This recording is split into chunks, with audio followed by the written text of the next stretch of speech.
I'm Aaron Peterson, the director of Zach Ceremony. We've just finished our theatrical release of the film and yeah, now moving into the outreach side of things. So I'm Robert Morton. I'm the director of photography of Zach Ceremony. It kind of found me. I was working on another project with the father in the film, Alec at the time, and he was telling me about his son, Zach, who was only 8 or 9 at the time, about his plans to go through his ancient rite of initiation back up on country. And you know, Alec, the father in the film, is an incredible storyteller. So when he's telling you something, you're kind of just immediately engaged and listening. So I was just captured by his story and wanted to be a part of it. At the time, I had a newborn baby boy and a 2-year-old, and it reflected on my life a little bit that I had nothing in my culture to be able to share with my boys like that. So I just wanted to learn more. That's basically how I came about it. It started out, it was going to be like a 2 or 3 year project, but as I come to learn more about Zach and we became mates and everything, and we started having a chat on camera, it was clear that we needed to see this boy grow up, because you know, we caught him at a really tender age of 9. Going on 10, and to be able to see him grow into his teenage years and see where it goes from there, it was something that we had to pursue and stick with. It was 10 years in the making. I came on board and shot about 6 years of it. So Alec was involved prior to that. He was doing a lot of filming back up on country with Zach, the family, and a lot of the elders and community members back up on country. For about 4 years with a little handheld camera. The purpose of that was just to get them used to the idea of a camera, get them used to the idea of being able to talk in front of a camera as well, and share their stories, because it can be quite difficult for a lot of people to talk on camera, more so elders who haven't had a lot of experience around camera. So yeah, he spent the first 4 years getting everybody ready, and then I came on board and did about 6 years of it, filming, and then a year in post-production, which was 7 years in total. Just trying to think when I came into it, I think it was probably about year 3 of the project. I think it was the last 2 or 3 years of Zach's Ceremony, and at that point Aaron was wanting to go up to Doomadgee, go up to the Northern Territory and start filming songlines, start filming Zach actually going through ceremony and following his story there, learning more about law of the land, and and kind of filling in those bits and pieces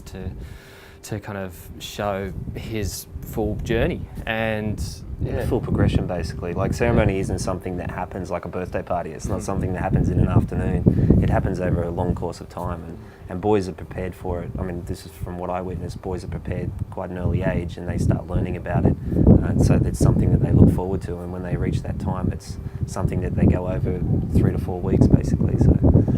So yeah, Rob, I think it was 2013. I think you got 2013, yeah, involved. I took you straight off onto country, didn't I? That's right. We jumped straight into it. I think it was about a couple of 4-wheel drives, and we travelled a couple of 1,000 kilometres, I think, around Northern Territory. Yeah, we did. It's an incredible journey, and just seeing all this incredible landscapes, which it was just, as a cinematographer, it was just so incredible to capture, because you were excited. just things I'd never seen before, places I'd never been to, and probably will never get an opportunity to go to again. And it was very special, magical places as well. There certainly was.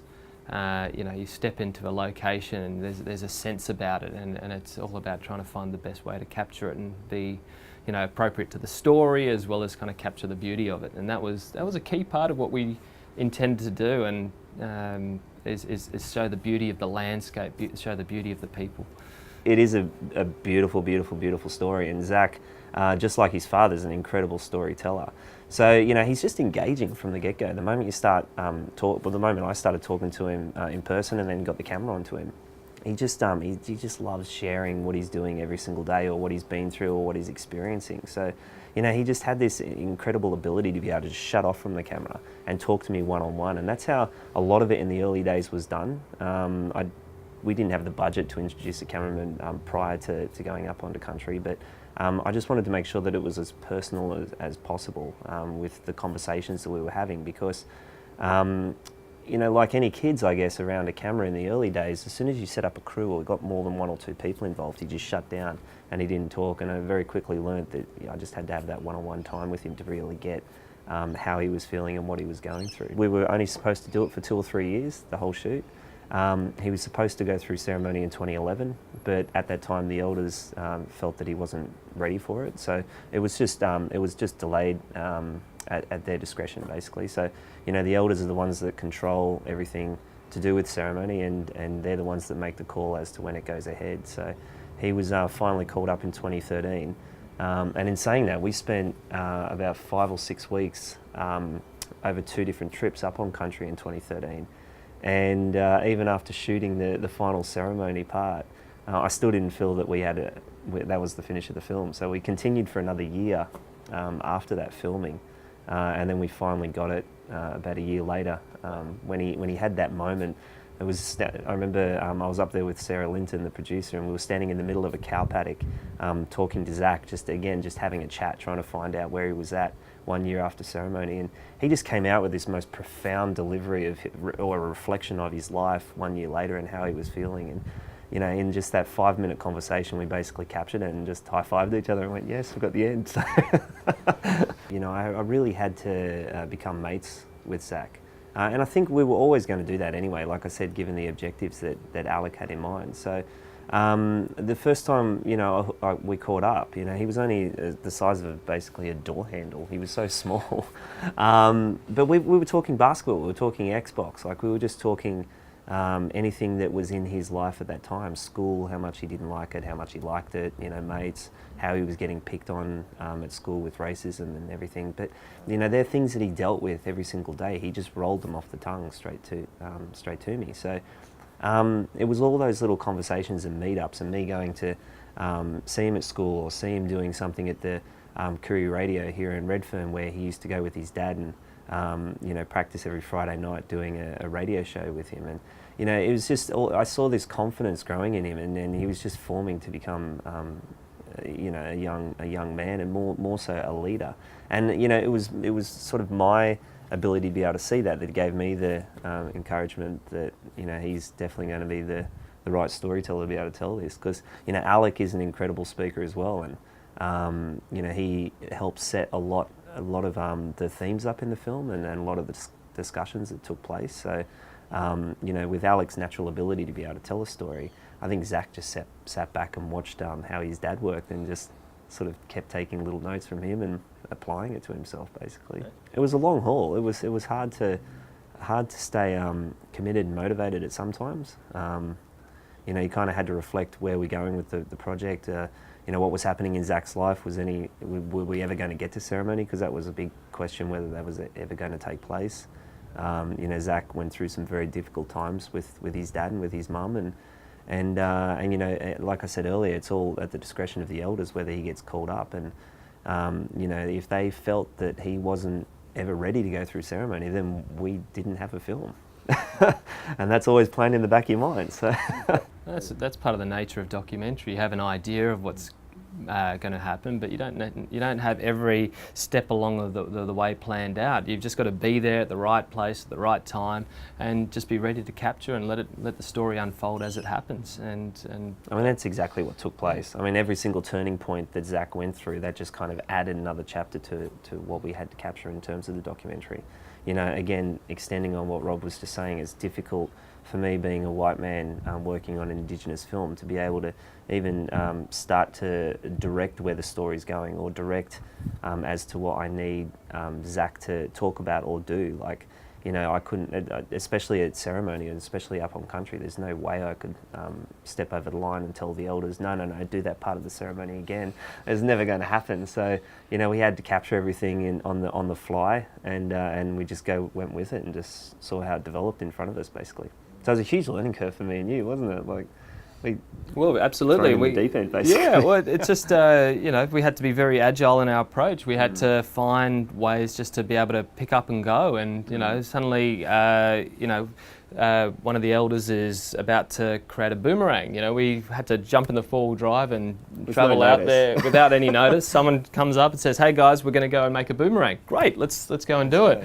and just follow it, let it all play out. And well, and so that something we was- discovered very quickly up on country Yeah. was blackfella time. That's a difficult process to get your head around when you come from a city. So there's no scheduling, there's no planning, there's no set time to be somewhere. It's just kind of like the afternoon, the morning, or the evening. Oh, it's too hot today, we'll do it tomorrow. So Well, I think one of the first conversations that we had regarding cameras, because there's no perfect camera. It's about the right tool for the job. You know, you can hammer in a nail with a whole bunch of different hammers and get the same result. You know, so for us it was all about chatting about, you know, the environment that we're going in, the approach to the documentary style. Lens choice, and you know, one thing that Aaron mentioned early on is that you wanted to shoot 4K. Yeah. That was, and so as far as 2013 goes, there was only a certain number of 4K cameras which were available around then. Sony F55 didn't have the 4K spec. Arri Alexa wasn't 4K compatible, and pretty much came down to the Red and maybe. Just trying to think. I don't think that there was really much else. That was kind of it. And so that sort of flowed on to, you know, our approach. The other thing we needed to be mindful of is that the Red produces beautiful pictures, and it's got that resolution, but it is a production camera, and you know, we needed to have a secondary camera, or a couple of secondary and a tertiary camera, to be able to capture moments that allowed us to work quicker, just pull it out and shoot. And so, you know, looking around at that point in time, we found the Blackmagic Pocket camera, and that's a 1080p camera, about the size of a Apple iPhone with a lens on the front of it. And what that also allowed us was very much a more personalised.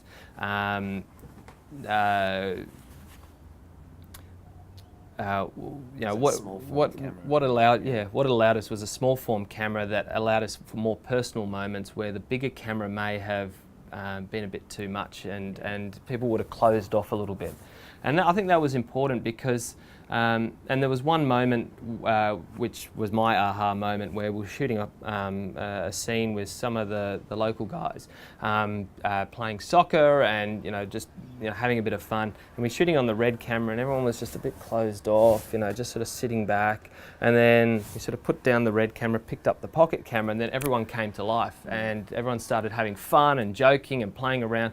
And so we took on that approach. That we had a camera which we used for interviews, and we used for the majority of the filming, but we also had something else that we could just pick up and shoot. And Aaron shot a lot of stuff as well, and that was his go-to camera, that he could just get in there with nice, beautiful, intimate little moments whilst maybe we're doing something else around. And it graded up well. We didn't really know what environment we were walking into, really, so we just had to be prepared on all fronts. But yeah, I remember that first time. This was something that had never been captured on film before. And so straight away I had to future-proof it a little bit. It had to be shot on 4K. We had to shoot it as cinematically epic as we possibly could. So it just felt like at the time it was only Red. And I remember Rob, I told him it's constantly 45 degrees, and he was like, "Oh, it doesn't work in that temperature." He devised that cooling system though, which was a treat. Well, once again, choice of going down the pathway with Red is that we were dealing with incredibly huge dynamic range. We were dealing with trees and shadows and hot desert backgrounds, and so we needed something that could capture all of that information. And so that was one reason that we sort of chose Red. But then, dealing with the heat situation. Now you've got two things. You can either wind up the fans, which cool the camera down, which becomes a problem for sound, or you figure out another way of cooling the camera down without having the fans running. And so we looked into a few different solutions to make that work, and eventually went with these little bags that you crack them and they cool down. And really where they were most effective was in long interviews, where the camera itself just didn't have the time to cool down between takes or between moments, and we could continually change over these cooling packs to keep the camera cool in these hot moments. Yeah, I mean, we had the privilege of, well, not privilege, I guess we had the opportunity that because we'd been filming for such a long time, there'd been no set format over the years. Like it started on mini DV camera, you know, little handheld. So the great thing about watching the film is you saw that progression. You saw it go from the mini DV to the Canon 5D to the, I think we shot on the Sony at one stage, to the Red, to the Black Magic. Like it just, and then I think we ended up on the Sony A7S and film archive. You got this huge span of different mediums that we were shooting on. So, you know, it kind of worked to our favour because it allowed you to also not only see Zach grow up on the screen, but you saw the technology grow up on the screen as well. And by the time you got to country, it went from these little handheld shots to these amazing, you know, 4K epic shots. Well, I think 6K didn't we shoot? Or? I think we shot 5K on that. Yeah, 5K. Yeah. And you know, like I said, it's a really rare opportunity to capture that part of Australia, and I don't think hardly any of it's been captured on film before, especially to this proportion. So, you know, just being able to see those shots in full form on the big screen was pretty amazing.